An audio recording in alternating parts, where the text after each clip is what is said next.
This was wonderful, and I got to work with and form friendships with some immensely talented people. Yeah, and I must say, and I could get very emotional saying this, but one of the things that I have been proudest of is going down to Leavesden and looking at all these people with all these jobs, hundreds and hundreds of people, and occasionally I've looked and I've thought, my God, you know, these people have jobs because I had an idea on a train once. That's so.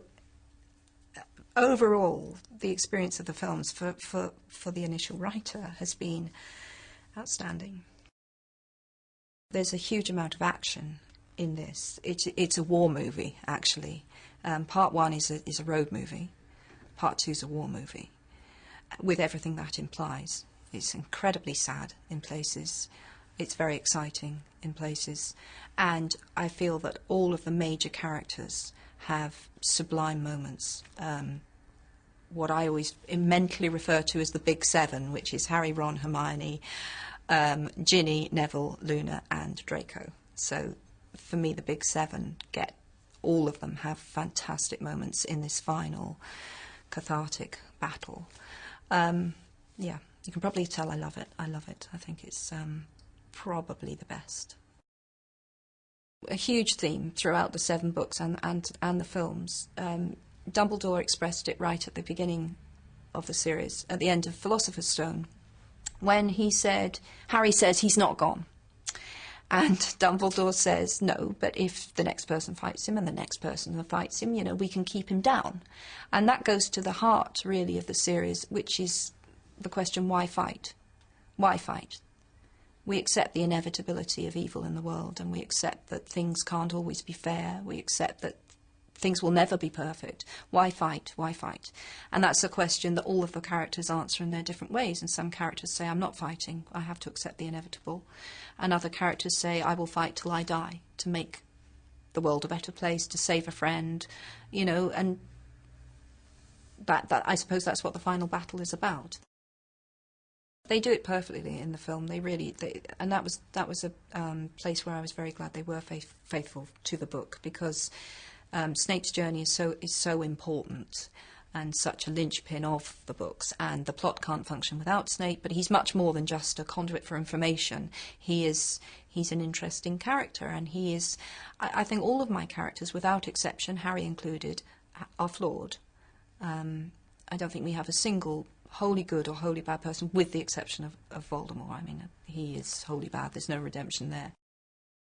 Walking into the Great Hall in 2000, maybe, was it? I think it must have been about 2000 was the first time I did that. It was amazing. It was wonderful. It was exactly as I had imagined it. And Chris Columbus and Stuart Craig, I talked to them about how I saw it, and they had just, oh God, they had done such a magnificent job. I actually didn't want to see it destroyed. And seeing it destroyed on film was awful, horrible. I think everyone will feel that if they followed the films all the way through. You get such a sense of, I suppose, just how serious the situation is, just how destructive this war has become. It's a very intense feeling I have for them, because they have literally lived in my world, and they've done it such honour, really, because they've been so magnificent in the way that they've grown up and played their parts.